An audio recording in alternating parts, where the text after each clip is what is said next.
kan chanchin te hi mi te hian soidon ta sila a chalai pohini leng dai soituran nei kring lova in leng voi khatchu ka neya no pangte ro te ten nia kumso man pel a chen chuan an pel lova annu len pa te chanchin te an duat zia thu te kha an soi vea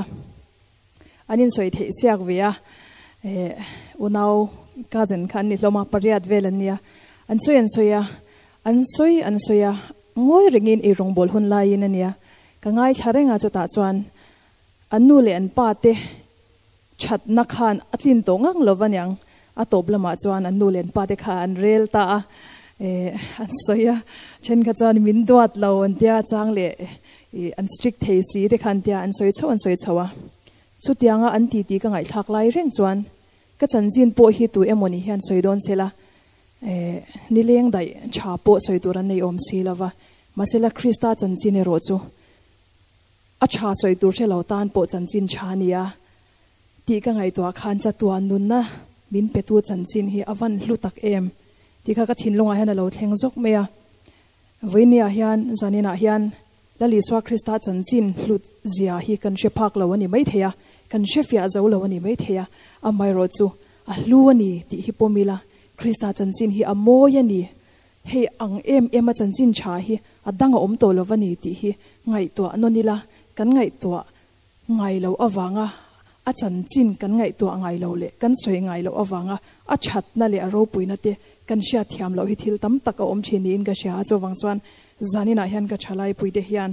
lali swa krista chanchin hi ngai to o thil dang ri lo leng velte indo thu thang te lo omma sela krista chanchin hi ngai to chatiang u a chanchin hi izir chiang le te ang u chuta chuan thamwan na chatuan nun na kong lo om si a kan ri ru ha mek na po hi krista kan bun ruak theyang ti hi ka ring tlatani krista chanchin hi ngai to chale te ang u pathian ro pui nan ri moi ro pui ber te la kan sange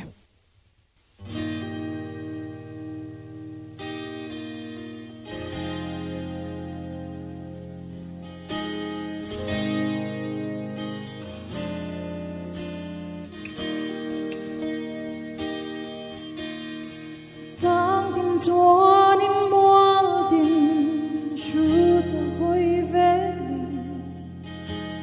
lui pui luang dam de ai le chem dam thi qua tin loa tu sing mi ro pui na te ya asiam tu ro pui siam in chil chi song the sai chen do min siam tu faki sa tuan lung in pe tu faki so ai gu son ri moi dang re hong thei lo hey nge hi ani ri moi ro qua velo parvulin moi na chua zen se tang tin le mual tin moi zual zen se in tin parvul zual se sham diam tin reng po an moi zual le siam tu an fak zual song the sai sel do min siam tu faki se tuan nun min te tu faki so ai gu so ri moi dang re hong thei lo hey nge hi ani ri moi ro pui be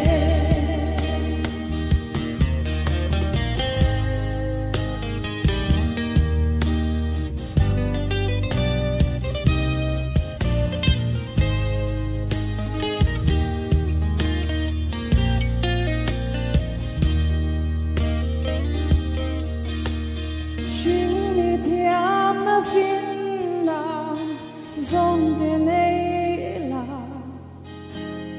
Zoi moi na le ro pui na zong ne Nang zoi moi na dal thei Eng dang ka thang lo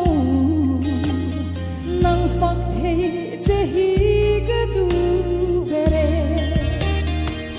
Kei zong ka sai zel do Min siam tu phaki Tuan nun min pe tu phaki So ai hu so ri moi dang re hong thei lo Hei nge hi ani ri moi ro pui be Kei zong de sai zel do min siam tu phaki Sa tuan nun min pe tu phaki Su ai hu so ri moi dang re hong thei lo Hi nge hi ani ri moi ro pui be Su ai hu so ri moi dang re Hello, hey, hey, ani, rimo, robui, be. Amen. Lalpan robui na chang rose.